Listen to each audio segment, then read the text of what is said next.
James and the Express.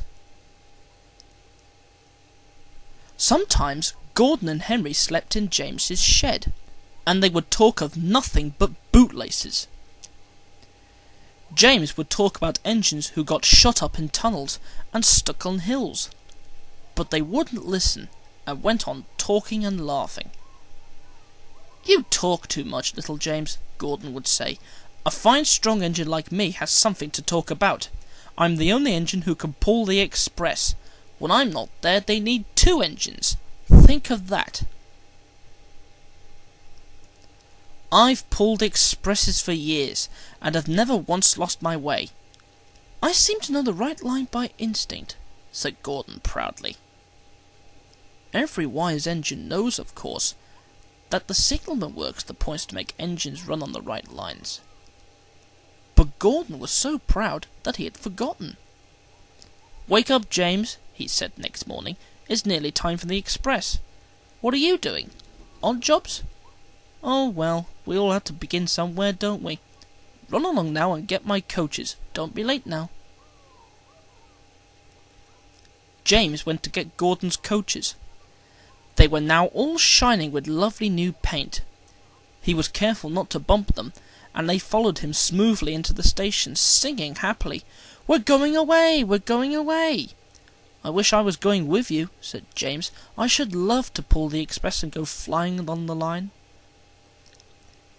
He left them in the station and went back to the yard, just as Gordon, with much noise and blowing of steam, backed onto the train. The Fat Controller was on the train with other important people, and as soon as they heard the guard's whistle, Gordon started. "Look at me now, look at me now," he puffed, and the coaches glided after him out of the station. "Poop, poop, poop, poop, poop! Goodbye, little James. See you tomorrow." James watched the train disappear round a curve, and then went back to work. He pushed some trucks into their proper sidings, and went to fetch the coaches for another train.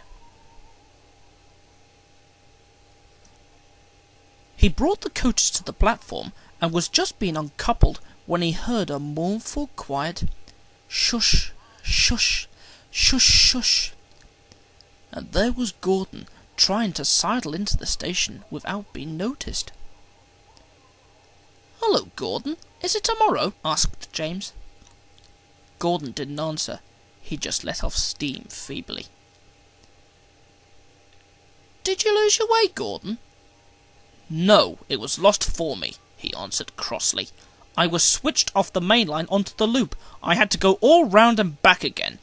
"Perhaps it was instinct," said James brightly. Meanwhile, all the passengers hurried to the booking office. "We want our money back!" they shouted. Everyone was making a noise, but the Fat Controller climbed on the trolley and blew the guard's whistle so loudly that they all stopped to look at him.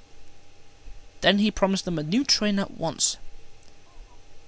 "Gordon can't do it," he said. "Will you pull it for us, James?"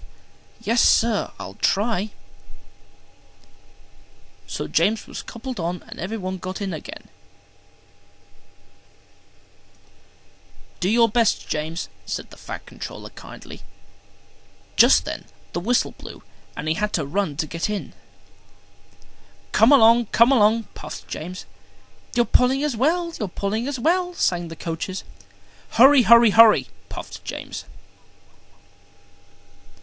Stations and bridges flashed by. The passengers leaned out of the windows and cheered, and they soon reached the terminus. Everyone said thank you to James. "Well done," said the Fat Controller. "Would you like to pull the Express sometimes?" "Yes, please," answered James happily. Next day, when James came by, Gordon was pushing trucks in the yard. "I like some quiet work for a change," he said. "I'm teaching these trucks manners. You dig well with those coaches, I hear." "Good, we'll show them." And he gave his trucks a bump, making them cry, "Oh, oh, oh, oh!" James and Gordon are now good friends. James sometimes takes the Express to give Gordon a rest. Gordon never talks about bootlaces. and they are both quite agreed on the subject of trucks.